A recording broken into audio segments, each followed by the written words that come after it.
Ndi inspired ne mutabani wange ono Chameleon mwe mwita Chameleon nze kati gwe mpita Lord Mayor Jose Mayanja olwa okuwulira eddoboozi first of all erya muganda we Kyagulanyi Ssentamu Bobi Wine n'eryaffe ng'aba veteran b'okulwanirira eddembe boyita ba freedom fighters n'agamba nti nsazeewo nga tewali aŋŋambye nti mmwe be njagala okukola nammwe okulanga nange nteeka ettaffaali mu kununula eggwanga.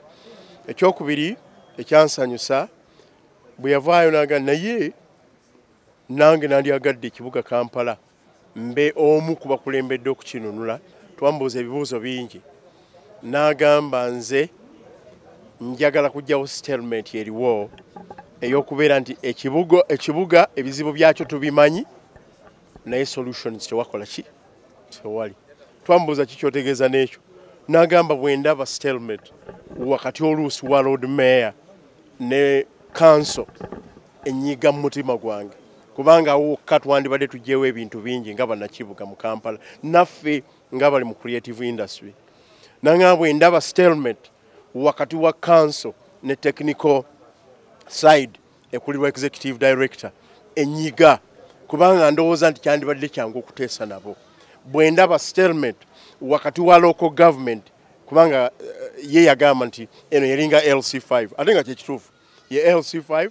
Bwe ndaba settlement wakati wa LC5 ya Kampala which is KCCA ne government central government kinyiga kubanga kitegeeza nti buli wabaawo settlement eyo abantu banna Kampala be balumwa, emyala tegikolebwa, sente ziriibwa, obusosoze bubeerawo, abantu services tebazifuna bandezifunye, abantu emisolo babatiika gye batandyetisse.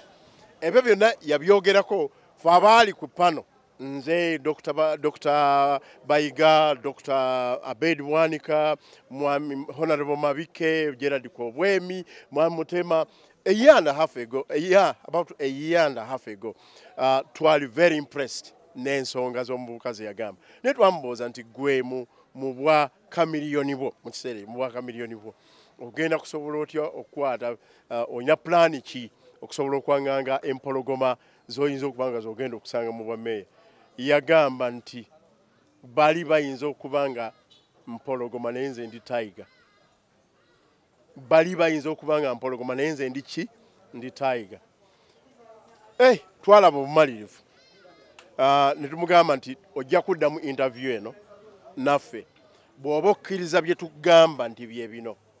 Twamutuuza ne tumugamba nti fe twagalamu ki. Abalala ekibuuzo kye tebakitta. Mwami Mayanja yagamba mbaagalamu kunkwata ku mukono kubanga nze ebyobufuzi si ebadde business yange newandibadde ndi inspired okulaba naffe tubaako role gye tuzannya nga mbaagalamu experience yammwe, mbaagalamu kunkwata ku mukono, njagala ekibuga nga ffena tutambulira waki wamu. Nemugamba tugenda kutambulira nakati njagala core team ey'aba councillors nga bali accomplished, nga bali exposed, nga ba finished article tugende mu kibuga nga ekibuga kyaffe kisobola okuvuganya n'ebibuga ebirala. Nadamu n'agamba nti ate mmwe bakama bange abamu abagenda mu MP nandyagadde tufune kowa team ey'ekibuga Kampala ba MP 10 kwalo yayogera mwenda ba MP 10 oba mwenda naye nga be babeera mu parliament n'ekibuga kyaffe solutions zenjogerako zisobola okukifuna. We were so impressed. Ate bwe tugenze okwatagana naye nange njagala okusitula buli mukono gwa buli kansala kasa yeeraga nti asobola sifaayo background yeefaanana etya, sifaayo station ye mu life eriki naye kasaba nga asobola gwe njagala okugenda okukola naye.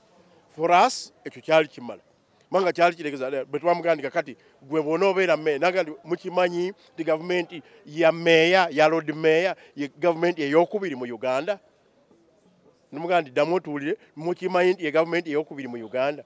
Oli bw'abanga waliwo awangudde central government eyange yeeteekwa okubaawo egenda okuyamba banna Kampala ne banna Uganda okubeera endabirwamu ya Uganda, okuwa services, okuwa ebintu ebifaanana butyo. And we were impressed. He's a young man, tabadde mu byabufuzi naye ng'olaba nti byayogera bistrikinga knob nga bistrikinga ewaya ey'endongo gy'oyagala naawe okola ki okuba era twamugambirawo onokkiriza okubeera emabega wa pulezidenti anaaba alondeddwa okubeera ne bw'anaabeera mugandawo mukulu w'Okyagulanyi muto w'Okyagulanyi n'agamba siina mutawaana era nze nsaba bannange ne bw'aba waliwo obuntu muntwale wa Kyagulanyi kuba neewaddeyo okukola ne Kyagulanyi tununule eggwanga lino. Twamukolera line twalowooza nti ebyabayimbi nga bwe bibeera bibaamu okwerowoozaako naki Mayanja Yosefu Chameleon yasituka n'agenda e Magere n'alaba munne ffe tetwalimu mu meeting eyo naye ne bakkaanya bulungi ne boogera bulungi era baavaayo nga buli omu twabuuza oli omwana wamulabye ye namulabye mukulu wange ne tubuuza ono munno wamulabye ye namulabye muto wange tubadde n'ebyaffe naye ebyo byonna bigenze kubanga tulina kooza ennene ey'okulwanirira okununula eggwanga lino Uganda. Kati ffe ebyo byatusanyusa era bw'ombuuza olwaliro lwaki ye mu bonna be twabuuza kuba tetwabuuza ye yekka mu biseera ebyo twali tulowooza n'okulowooza ntugenda kuleeta Dr. Abed. Dr. Abed yennyini yagamba nti si kyesimbye mu kibuga waliwo material emala kangende nnunule Masaka. And for us tubeera consistent bwe tumala okusalawo ku kintu it doesn't matter oba oli afaanagana atya oba avuddewa kasaaba nga yakyeyogeredde ku lulimi nga n'omutima gwe gulaga nti guli focused agutaddemu ekyo bannayuganda kye baagala. Actually oluvuvumo lusaana kubuuza abaali balukola siraba lwaki ate ekyo ekibuuzo nze nkiddamu nze yenze Samuel Walter Mukakulubega nze yenze what you see is what you get. Nze kaadi ezange zibeera ku mmeeza siina price tag sikyukakyuka ate sigulirirwa wabula bwe mbaako ne kyembaddeko gwe manya nti results ze zijja. Kakati abo abaleeta oluvuvumo be bateekwa okubuuzibwa abaleeta oluvuvumo naye ekyomukisa omulungi si Kyagulanyi yaluleeta si mwogezi wa Nuupu yaluleeta si nze yaluleeta abo ababadde balutambuza be baba babiddamu kubanga ffe eddoboozi ffenna liririmu.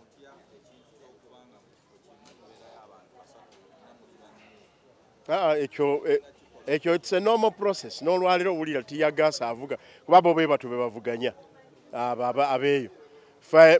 In a democratic process toyinza kwewala butaba na bantu beesimbye ku kifo basukkamu omu kubanga buli muntu aba wa ddembe okukola ki okwesimbawo.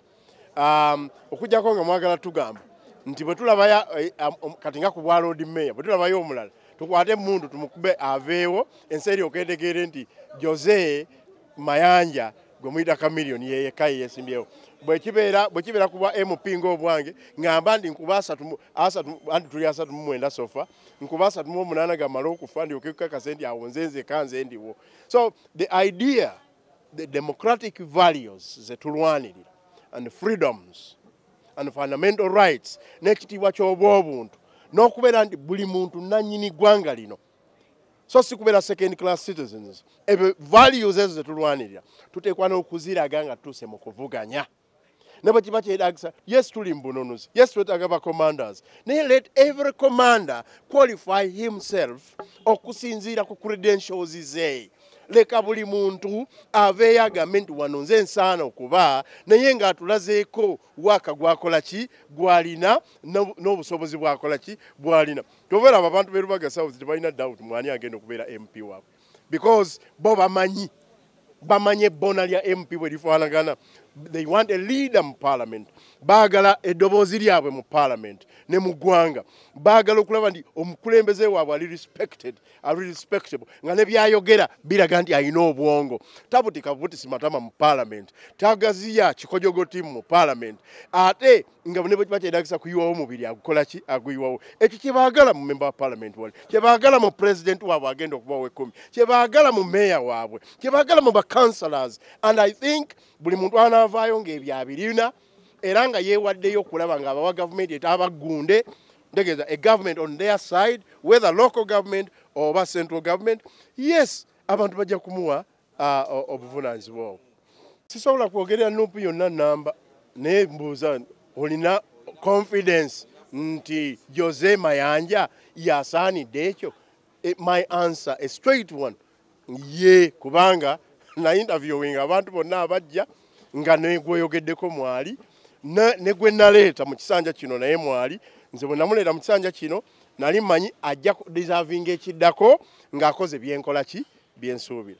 ku kino ekisanja alina byakoze kubanga jeeye ensonga n'azijjayo ekizibu kibadde kya butaleeta solutions ate agenda okuleeta solutions waali ndowooza nti oyo gwensaana kakati okuwagira so abantu berubaga mbasaba leero ku luno naddala babadde tebannaba kulaba kino oba batannabuusibwa nze wendi message gye mbawa ebabuuse abo abantu bwe muludde nga mukaaba nabo bano abawoza mumpe ngende ndyeko kambagule ngende mbeereyo munonde nkuume ekifo ky'oli ekyo tekiba kya mwoyo gwa ggwanga kiba kya mwoyo gwa nsimbi kweyagaliza bamwoyo gwa ggwanga kati weetuli choice eri clear ate mujja kufuna leader mu parliament leader mu government yeddako leader mu kubeera muyina eddoboozi ne leader okulaba nti abalwanirira ne mu kiba kyeraagisa ku yiwawo mubiri gwe oba bulamu bwe kubanga eyo track record ya Samuel Walter Mukakulubega ate era track record kakadi ya Kyagulanyi era track record ku Lord Mayor gwe mbaleetera asobola okugamba nti bwe mba mmaliridde okukola kugusa kyenzigusa lazima nteekwa okukigusa. Thank you very much.